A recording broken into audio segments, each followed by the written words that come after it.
Le 14 mars 2025, le président Patrice Talon s'est exprimé au micro de Jeune Afrique. Extrait et analyse rhétorique.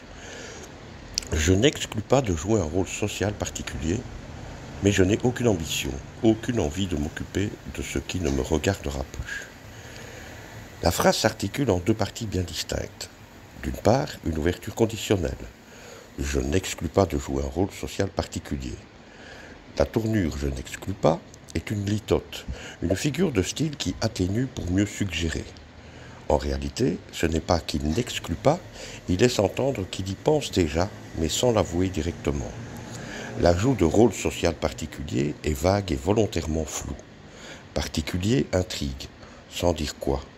Ce flou permet de calmer les partisans qui espèrent le voir rester influent, tout en rassurant ceux qui redoutent une mainmise après son départ.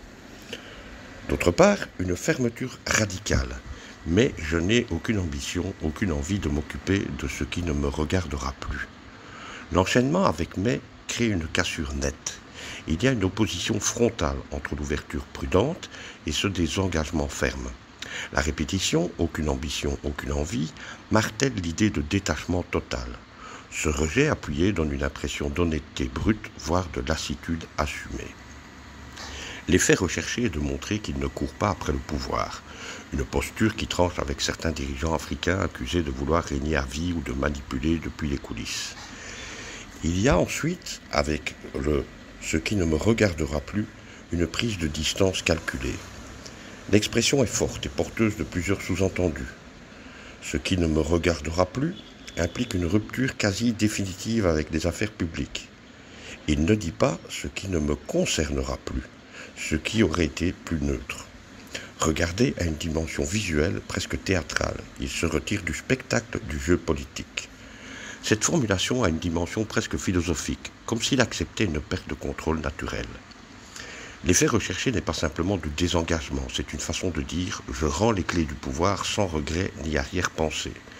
Cela projette l'image d'un homme de devoir, pas de carrière. On retrouve ainsi un équilibre entre humilité et maîtrise du récit.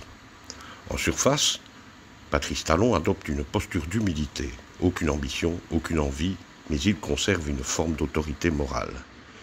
Dire qu'il pourrait jouer un rôle social sans le définir lui permet de garder une influence potentielle. Il se laisse la porte ouverte pour intervenir sans passer pour un manipulateur, mais aussi de préserver son héritage. Il ne veut plus du pouvoir direct, mais pourrait devenir une conscience sociale, une figure de référence. L'effet recherché est un mélange de retrait et de réserve stratégique qui lui permet de rester dans l'imaginaire collectif sans paraître encombrant. Il se place dans une posture rare en Afrique, celle du dirigeant qui s'efface, mais dont la voix pourrait encore compter. Enfin, il ne faut pas perdre de vue le contexte béninois et africain plus large. En Afrique de l'Ouest, des figures comme Alpha Condé ou Alassane Ouattara ont suscité des controverses avec des mandats prolongés ou des retraits ambigus. Talon prend ici le contre-pied de ce modèle. Son propre parcours joue aussi. Arrivé comme réformateur, il avait promis de ne faire qu'un mandat avant d'en briguer un second. Ce type de déclaration vise probablement à restaurer une image de leader désintéressé, fidèle à l'esprit initial de sa gouvernance. En conclusion, la déclaration de Patrice Talon est un exercice de haute voltige rhétorique. Il équilibre la promesse d'un désengagement politique total, pour montrer qu'il ne s'accroche pas, et la possibilité d'un retour sous une autre forme, sociale ou morale, pour rester une figure respectée. C'est une posture qui le positionne potentiellement comme un sage de la nation plutôt qu'un ancien président ordinaire.